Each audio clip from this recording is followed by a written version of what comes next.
Hoje, a gente vai mergulhar num princípio muito poderoso sobre motivação, sobre resiliência. É a ideia de que o nosso foco pode, literalmente, determinar tudo, as nossas escolhas e a nossa força para seguir em frente. E para a gente entender isso bem, vamos começar com um verdadeiro quebra-cabeça da história antiga, a história de Moisés. A escolha dele, se a gente parar para pensar, parece não fazer sentido nenhum, né? Mas olha, tem uma razão fascinante por trás de tudo isso. Então, a gente está falando de um homem que estava assim no topo do mundo. Ele foi criado como neto do faraó, que era a maior autoridade do planeta naquela época. E mesmo com tudo isso, ele toma três decisões que, sinceramente, desafiam qualquer lógica. Ele simplesmente abriu mão de status, de conforto, de uma riqueza que a gente nem consegue imaginar e trocou todo o luxo do Egito pela dificuldade, ao lado do seu povo. E aí fica a grande pergunta, né? Por quê? O que leva alguém a fazer uma coisa dessas? E a resposta para esse mistério todo está numa pista crucial que a própria fonte nos dá. O texto diz que Moisés fez tudo isso porque olhava firmemente para a recompensa. Percebe? Não era um olhar qualquer, de canto de olho, era uma concentração total, deliberada. E essa ideia, esse olhar para a recompensa, é na verdade um princípio universal. Não é só sobre dar uma espiadinha no futuro, não. É um tipo de foco muito específico, muito poderoso, que acaba direcionando todas as nossas ações. O mais interessante aqui é a palavra usada no texto original em grego, apóblipo. É uma palavra que só aparece uma única vez em todo o Novo Testamento. E o significado dela é basicamente ter uma visão de túnel. Sabe, focar numa única coisa e ignorar todo o resto, todas as distrações. Isso funciona como um motor fundamental do nosso comportamento. A recompensa em que a gente se concentra, não importa se é para agora ou para o futuro, se é material ou espiritual, é ela que vai moldar diretamente as nossas decisões. E, claro, os nossos resultados. Para isso ficar ainda mais claro, vamos analisar dois exemplos que ilustram isso perfeitamente. Davi e Esaú.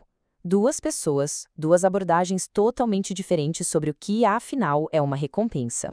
De um lado, a gente tem Davi. Antes de encarar o perigo iminente, que era o Golias, a primeira coisa que ele fez foi perguntar sobre o prêmio. Já do outro lado, temos Esaú, que, sentindo a dor imediata da fome, trocou o futuro dele por um prato de comida. O foco de cada um determinou tudo. Antes mesmo de pegar sua arma, Davi perguntou e perguntou de novo qual seria a recompensa. Ele calculou que o prêmio, que incluía riqueza, um casamento com a realeza e isenção de impostos para a família toda, valia e muito o risco. Para ele, a recompensa era maior que o perigo. Já o Esaú, o foco dele era só na necessidade imediata. A recompensa para ele era o alívio momentâneo da fome. E por causa disso, por um simples ensopado, ele trocou uma bênção de longo prazo, de um valor inestimável. Mas voltando para Moisés, a história dele nos oferece um modelo bem prático.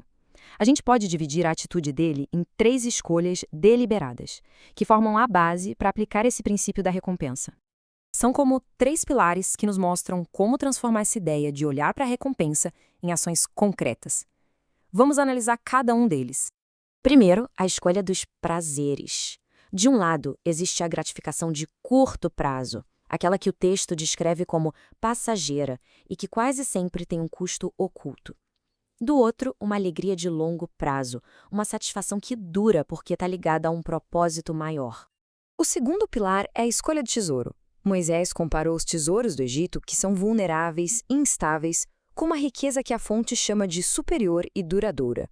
A escolha aqui é saber diferenciar o que é permanente do que é passageiro. Certo. E qual é o resultado final de manter esse foco intenso na recompensa certa? A resposta é uma só: firmeza.